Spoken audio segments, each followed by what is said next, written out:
여러분 안녕하십니까? JTB 뉴스입니다. 군산의 한 마을에 축사 허가 신청이 10건 넘게 집중되면서 마을 주민들이 반발하고 있습니다.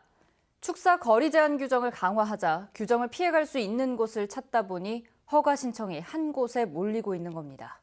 첫 소식 김진형 기자입니다. 군산 서수면의 한 농경지입니다. 한 달 전부터 이곳에 소를 키우는 축사를 짓겠다며 무려 13건의 신청이 들어왔습니다. 농경지를 가운데에 둔 인근 마을 주민들이 강하게 반발하고 있습니다. 축산 분뇨로 인한 심한 악취와 토양 오염을 피할 수 없다는 겁니다. 아무리 잘 관리를 해도 그 축사에서 나오는 그 오폐수 그런 부분들이 농지를 오염시키고 결국은 뭐냐면 지하수까지. 군산시의 조례에 따르면 소의 경우 마을로부터 500m 이상 떨어져 있으면 축사가 들어설 수 있습니다. 축사 허가를 신청한 지역은 이 규정을 충족하고 있습니다. 거리 제한 규정을 피할 수 있는 입지 조건이다 보니 추가 축사 신청으로 집단화를 피할 수 없다는 지적도 나옵니다. 허가를 맡은 사람이 있어요. 그러니까 그 사람을 보고 빌미로 여기 허가 나는데 왜 나도 허가 내줘. 그러면은 행정에서는 안 내줄 수가 없다 그 얘기인데. 군산시 도시계획위원회도 이 점을 우려해 허가에 신중한 입장입니다. 가족분들 배출해서 인허가는 지금 현재는 나가 있는 상황이고요. 그게 심해서 이제 너무 많이 들어오다 보니까 이제 지금 거기서 한번 지금 반려가 된 상황으로 알고 있어요. 환경 피해를 걱정하는 마을 주민과 법적으로 문제가 없다는 축산농가의 입장이 첨예하게 대립하고 있어 갈등이 더욱 깊어질 전망입니다. JTB 뉴스 김진영입니다. 전북교육청이 전주의 한 사립고등학교에서 발생한 답안지 조작 사건에 대해 검찰에 수사를 의뢰했습니다. 한편 학교 자금을 빼돌린 혐의로 기소된 완산학원 이사장은 1심 재판에서 징역 7년을 받았는데요. 사립학교에서 각종 비리와 사건이 끊이지 않고 있습니다. 정원 기자의 보도입니다. 이 사립고등학교에서는 한 교직원이 전 교무부장 아들의 2학기 중간고사 시험 답안지를 조작했다가 들통났습니다. 전북교육청 감사에서 이 교직원은 성적 조작에 처음 개입했다고 주장했고 전 교무부장은 관련성을 부인한 것으로 알려졌습니다. 결국 전북교육청은 교직원을 검찰에 고발하고 전 교무부장과 아들에 대해 수사를 의뢰했습니다. 또 1학기 모의고사 평가에서도 조작이 의심되는 정황이 나와 함께 수사를 의뢰했다고 밝혔습니다. 무엇보다 교직원과 전 교무부장의 연관성, 추가 성적 조작 여부, 그리고 채점 당시 CCTV 화면이 찍히지 않은 경위 등에 대해 수사가 이루어질 전망입니다. 전화 통화라든지 또 문서를 볼 수 있는 상황들이 아니잖아요. 사적 문서들을. 그래서 그런 부분들이 아마 수사 결과에 따라서 나오게 된다면 그 후에 이제 저희들이 보강해야 될 감사들이 사항이 있을 겁니다. 학교와 사학재단 자금 수십억 원을 빼돌린 혐의로 기소된 완산학원 설립자는 1심에서 징역 7년의 중형을 선고받았습니다. 재판부는 막대한 금액을 횡령하고도 교원들에게 책임을 전가하고 피해 회복이 거의 되지 않아 엄벌이 불가피하다고 밝혔습니다. 같은 혐의로 기소된 사무국장은 설립자 지시를 따를 수밖에 없었고 수사에 많은 도움을 줬다며 징역 3년에 집행유예 5년을 선고했습니다. 남원에서는 한 사립고등학교가 교육청 감사를 거부했다가 법원에서 과태료 100만 원 처분을 받기도 했습니다. 답안지 조작에 자금 횡령, 감사 거부까지 각종 비리와 불미스러운 사건이 잇따라 터지면서 사학에 대한 불신이 깊어지고 있습니다. JTB 뉴스 정원익입니다. 정부가 공모한 에너지 산업 융복합단지로 새만금이 지정됐습니다. 신재생에너지 연구개발과 인력 양성, 관련 기업에 대한 국가 차원의 지원이 가능해져서 전북의 신재생에너지 산업 발전에 도움이 될 것으로 보입니다. 하원우 기자입니다. 문재인 대통령은 지난해 새만금을 찾아 새만금을 재생에너지의 중심지로 만들겠다고 약속했습니다. 새만금에 새롭게 조성되는 태양광과 풍력발전단지의 관련 제조업체, 연구시설, 실증센터를 설치하여 재생에너지 기술력을 한 차원 더 끌어올리겠습니다. 하지만 인프라 구축을 위한 제도적 기반이 없다 보니 발전소만 짓고 마는 게 아니냐는 비판이 쏟아졌습니다. 새만금이 에너지산업 융복합단지로 지정돼 국가적인 지원 체계가 마련됐습니다. 특별법에 따라 수상태양광, 해상풍력 등 중점산업에 대한 지원이 이루어지고 에너지 특화기업은 세금 감면을, 전문 연구기관은 연구개발비를 지원받을 수 있게 됐습니다. 에너지 산업 융복합 단지를 중심으로 기업을 유치하고 전문 연구기관들을 유치하고 인력 양성기관을 집중화함으로써 명실공히 재생에너지 클러스터가 완성이 되고 한화와 LG, 두산 같은 대기업들이 관심을 보이고 있어 관련 기업의 동반 입주가 기대됩니다. 에너지 특화 기업 100곳이 들어오면 도내에 연간 7,800억 원의 생산 유발 효과와 1,900여 개의 일자리가 생길 것으로 전라북도는 기대하고 있습니다. 새만금을 신재생에너지의 중심지로 만들겠다던 문재인 대통령의 약속이 첫 단추를 꿰는 만큼 이제 가시적인 성과를 만들어낼 때입니다. JTB 뉴스 하원호입니다. 전주시가 추진하는 특례시 관련 법안을 국회가 이달 중에 논의한다는 소식 전해드렸었죠. 전북 정치권이 전주시의 특례시 지정을 위해 지원 사격에 나서기로 했습니다. 송창용 기자의 보도입니다. 내년도 정부 예산안을 심의하기 위한 자리. 바른미래당 정운천 의원은 광역시와 비광역시 사이에 예산 차별이 크다는 점을 강조하며 특례시 얘기를 꺼냈습니다. 1986년에 광주시가 광역시로 승격될 때 전주시보다 예산이 2배 많았지만 2017년에는 4배로 확대됐습니다. 1997년에 광역시로 승격한 울산시 역시 전주시와의 예산 차이가 4배 가까이로 늘었습니다. 때문에 전주와 청주 등 도청 소재지에 대한 특례시 지정이 필요하다는 겁니다. 도청 소재지가 있는 청주하고 그다음에 전주하고 이 두 군데하고 이번에 광역시는 못 될 망정 인구 100만 명 이상 지방 대도시를 특례시로 지정하겠다는 법안을 국회에 제출한 정부는 원론적인 입장을 밝혔습니다.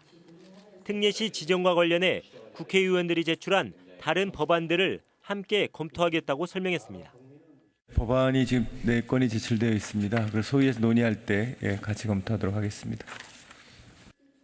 다른 전북 국회의원들도 특례시 지정에 관해 질의할 예정이었지만 여야 갈등 속에 국회 예결위가 파행돼 불발됐습니다. 국회 행정안전위원회는 오는 21일쯤부터 특례시 지정 법안에 대해 본격적으로 논의할 예정입니다. JTB 뉴스 송창용입니다. 태풍 피해를 입은 농가를 위해 남원시가 피해 벼를 모두 매입합니다. 고창에 관인 118점이 모두 새로운 서체로 탈바꿈했습니다. 주희인 기자입니다.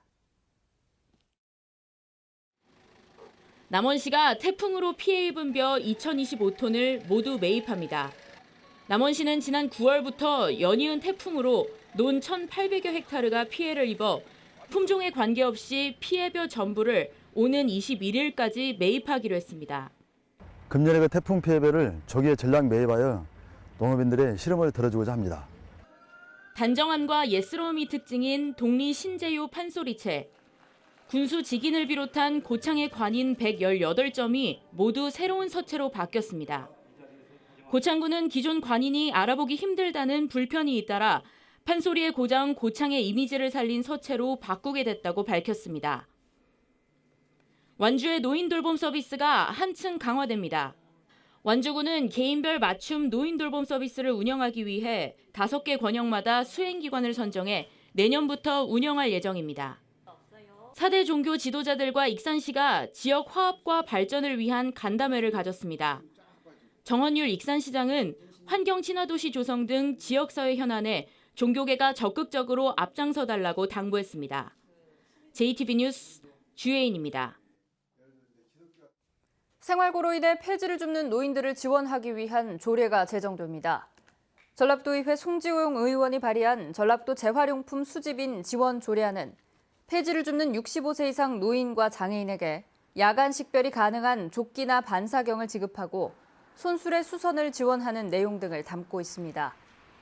송 의원은 도내에서 폐지를 줍는 노인이 모두 720여 명으로 파악되고 있다며 이들에 대한 지역사회의 관심이 더 큰 지원 방안으로 확대되기를 기대한다고 밝혔습니다. 순창 인계와 쌍치를 잇는 국도 21호선의 선형 개선 사업이 올해 말부터 본격적으로 시작됩니다. 익산지방국토관리청은 올해 말에 인계 쌍치 국도 개선 사업의 실시 설계를 시작하고 2021년에 착공할 계획이라고 밝혔습니다. 쌍치 인계 국도 개선 사업은 지난 1월 정부의 예비 타당성 조사 면제 대상으로 선정되면서 추진할 수 있게 됐으며 예상 사업비는 1,687억 원입니다. 군산시가 새만금의 수산식품 수출 가공 클러스터를 추진합니다. 군산시는 오는 2025년까지 2,500억 원을 투입해 김과 멸치 등 서해에서 생산된 수산물을 가공하는 50여 개의 가공 공장과 냉동 냉장 시설 등을 갖출 예정입니다. 클러스터가 가동에 들어가면 1,100개의 일자리와 연간 3,500억 원의 부가가치가 창출될 것으로 기대하고 있습니다. 국회 김광수 의원은 예결위 전체 회의에서 내년도 예산에 전라천년 문화권 사업 예산을 반영할 것을 촉구했습니다. 김광수 의원은 정부 예산안에 전북 중심의 전라천년 문화권 사업은 빠지고 문체부가 신청도 하지 않은 전남과 경남의 남부권 관광 개발에는 7억 원이 반영돼 정권 실세를 위한 예산 편성이라는 비판이 나오고 있다고 지적했습니다. 김광수 의원은 전북은 서해안과 지리산권 관광개발 계획이 차례로 종료돼 후속 사업이 시급한 만큼 지역 특화 관광에 부합하는 전라 천년 문화권이 반드시 반영돼야 한다고 강조했습니다. 제품이나 서비스 등 유무형 자원을 나눠 쓰는 공유경제 활성화를 위해 전라도가 내년까지 온라인 플랫폼을 구축하고 공유경제 시범마을을 만들기로 했습니다. 전라도는 도내 공공기관이 보유한 공유 가능 자원을 조사한 결과 건물 515동, 주차장 461곳, 체육시설이 160곳으로 파악됐다며 이런 공유 자원을 데이터베이스로 구축해 온라인 플랫폼을 통해 공유하고 2022년까지 공유경제 시범마을 5곳을 조성할 계획이라고 밝혔습니다. 또 공유경제 지원 조직을 운영하고 공유경제 활성화를 위한 제도 개선에 나서기로 했습니다. 남원 운봉고원에서 호남 최대의 가야계 고분이 확인됐습니다. 국립나주문화재연구소와 국립완주문화재연구소는 남원시 아영면 청계 고분군 발굴 조사에서 호남 가야계 고분 가운데 가장 큰 31m 길이의 고분과 가야계 토기와 나무빛 등을 찾아냈다고 밝혔습니다. 두 연구소는 청계 고분군을 인근의 월산리 고분군과 묶어 국가지정문화재로 보존하는 방안을 검토하기로 했습니다. 대학생 등 임차인들에 낸 전세 보증금 수십억 원을 가로챈 일당이 구속 기소됐습니다. 전주지검 군산지청은 사기 등의 혐의로 임대사업자 46살 강모 씨와 처조카 31살 손모 씨를 구속 기소했다고 밝혔습니다. 또 범행을 도운 60살 강 씨의 누나는 불구속 기소하고 달아난 43살 남동생은 지명수배를 내렸습니다. 이들은 지난 2016년 12월부터 익산 원광대 주변 원룸 16동을 사들인 뒤 임차인 96명으로부터 받은 전세 보증금 39억여 원을 빼돌려 유흥비로 쓰고 부동산 등을 구입한 혐의입니다. 전북은 오늘 대체로 맑은 날씨를 보이고 있습니다. 낮 최고 기온은 15도에서 17도로 어제보다 2, 3도가량 낮겠습니다. 오늘 밤부터는 기온이 큰 폭으로 떨어지면서 절기상 입동인 내일 아침에는 춥겠습니다. 내일 아침 최저 기온은 영하 2도에서 영상 3도가 예상되며 서리가 내리고 얼음이 어는 곳이 있겠습니다. 낮 기온은 오늘보다 2도가량 낮은 13도에서 15도를 보이겠습니다.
JTB 뉴스를 마칩니다. 여러분 고맙습니다.